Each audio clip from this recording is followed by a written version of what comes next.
കൊച്ചി നെടുമ്പാശ്ശേരിയിലെ ഇതര സംസ്ഥാനക്കാരനായ മുറുക്കാൻ കട ഉടമയ്ക്ക് 1 കോടി രൂപ 56 ലക്ഷം രൂപ പിഴയിട്ട് സെൻട്രൽ GSTയിൽ നിന്ന് നോട്ടീസ്.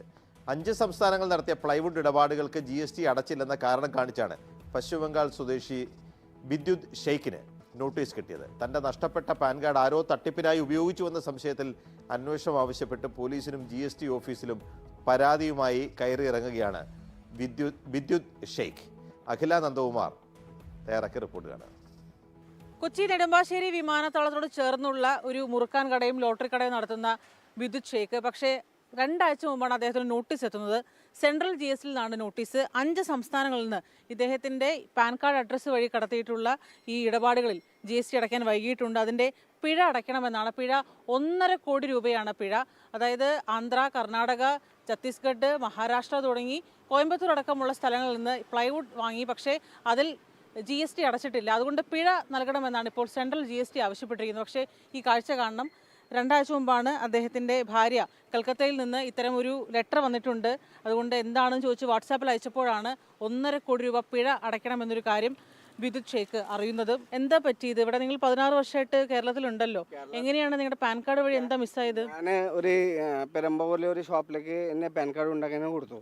പക്ഷേ അവിടത്തേക്ക് ലിക്കായിന് എവിടെ നിന്ന് ലിക്കായെന്ന് ശരിക്കും അറിയത്തില്ല. പിന്നെ ഇപ്പോൾ നമ്മുടെ വീട്ടിലെ നോട്ടീസ് വന്നിലേക്ക് അപ്പോൾ അറിഞ്ഞ നമുക്ക് പേരിൽ GST വന്നു. പക്ഷേ GSTയുടെ കാര്യമൊന്നും അറിയാൻ പാടില്ല. ഒരു എക്സൈസ് ബാങ്കിന് അവരെ നോട്ടീസ് കൊടുത്തു വിട്ടു. അപ്പോൾ അവിടെ തന്നെ പോയി അവിടെ സ്റ്റേറ്റ്മെന്റ് ഒക്കെ എടുത്തുകൊണ്ട് എൻ്റെ ബാങ്കിലേക്ക് ഒന്നും ട്രാൻസാക്ഷൻ ഒന്നും ഇല്ല. വിദ്യുത് പറയുന്നത് പാൻ കാർഡ് നേരത്തെ നഷ്ടപ്പെട്ടിരുന്നു. പക്ഷേ അതിൻ്റെ കോപ്പി എടുത്തുകൊണ്ട് ഇവിടെ നാട്ടിൽ വന്ന് പുതുക്കാൻ വേണ്ടിയിട്ട് വീണ്ടും അപേക്ഷിക്കാൻ വേണ്ടിയുള്ള നടപടികൾ തുടങ്ങിയിരുന്നു. അതൊരു ഏജൻസിയിലാണ് ഏൽപ്പിച്ചത്. അവിടെ നിന്നാണ് അത് മിസ്സായെന്ന് സംശയമുണ്ട്.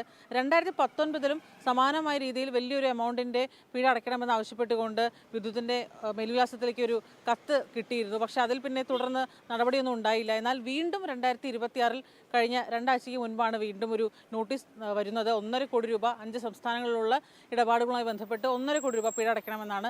നിയമസഹായം തുടരുന്നുണ്ട്. സെൻട്രൽ GST ഓഫീസിലടക്കം പോകുന്നുണ്ട്. ഇവിടെ നെടുമ്പാശ്ശേരിയിലെ സമീപത്തുള്ള ടാക്സി ഡ്രൈവർമാരൊക്കെയാണ് അദ്ദേഹത്തിന് സഹായം നൽകുന്നത്. GST ഓഫീസിലൊക്കെ പോയപ്പോൾ എന്താണ് അവർ പറയുന്നത്?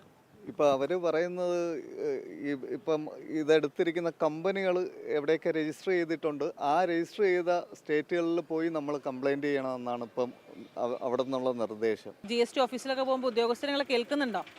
നേരത്തെ എറണാകുളം GST ഓഫീസിലേക്ക് ഞങ്ങൾ പോയതാ. പറഞ്ഞാൽ ഇവിടെ GST ഇല്ല, വേറെ ഒരു GST ഓഫീസുണ്ടോ അത് നമുക്കൊരു അറിയില്ല, കിട്ടില്ല. ഒരു പാവപ്പെട്ട ഞങ്ങളൊക്കെ ഒരു പണിയെടുത്ത് ജീവിക്കാനേ നമ്മൾ അത്ര പൈസ ഒന്നും തരാൻ പറ്റത്തില്ല. ഈ ഒരു ഗവൺമെന്റ് ഒന്ന് നമ്മുടെ പേരുടെ ഫ്രോഡായിട്ട് ആരും ചെയ്തിട്ടുണ്ടോ ഇത് നമുക്ക് ഹെൽപ്പ് ചെയ്യണം. വല്ലാത്തൊരു ഊരാ കുടുക്കിലാണ് വിദ്യുത് ഷെയ്ഖ് വന്ന് പെട്ടിരിക്കുന്നത്. പല പോലീസ് സ്റ്റേഷനുകൾ, പല GST ഓഫീസുകൾ കയറി ഇറങ്ങിയിട്ടും ഒരു വ്യക്തമായ മറുപടി കിട്ടുന്നില്ല. ഇനി എന്ത് നിയമസഹായം തുടരുമ്പോഴും വലിയ സാമ്പത്തിക ചെലവുണ്ട്. അതിനൊക്കെ എന്താണ് വഴി കാണേണ്ടതെന്ന് വലിയ ഒരു നിശ്ചയമില്ലാതെ അന്താളിച്ചിരിക്കുകയാണ് വിദ്യുത് ഷെയ്ഖ് നെടുമ്പാശ്ശേരിയിലെ തൻ്റെ ഈ മുറുക്കാൻ കടയിൽ. നെടുമ്പാശ്ശേരിയിൽ നിന്നും സനീഷ് സദാശിവനൊപ്പം അഖില നന്ദകുമാർ, ഏഷ്യാനെറ്റ് ന്യൂസ്.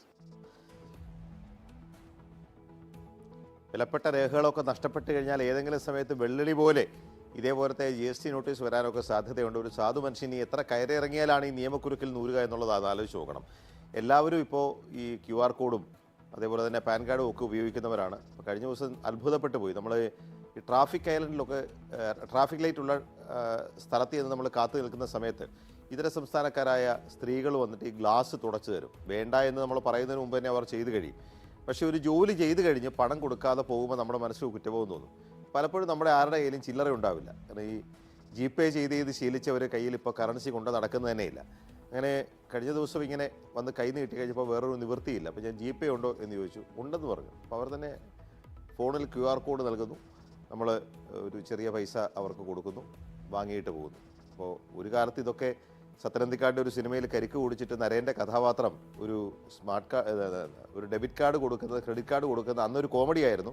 ഇന്ന് പക്ഷേ നമ്മൾ 10 രൂപയുടെ കപ്പലണ്ടി വാങ്ങിച്ചു കഴിഞ്ഞാലും QR കോഡ് വഴി സ്കാൻ ചെയ്ത് പോകും. കാശ് കൊണ്ട് നടക്കുന്നതാണ് ഇപ്പോൾ ബാധ്യത, ചില്ലറയില്ല എന്ന് പറയും.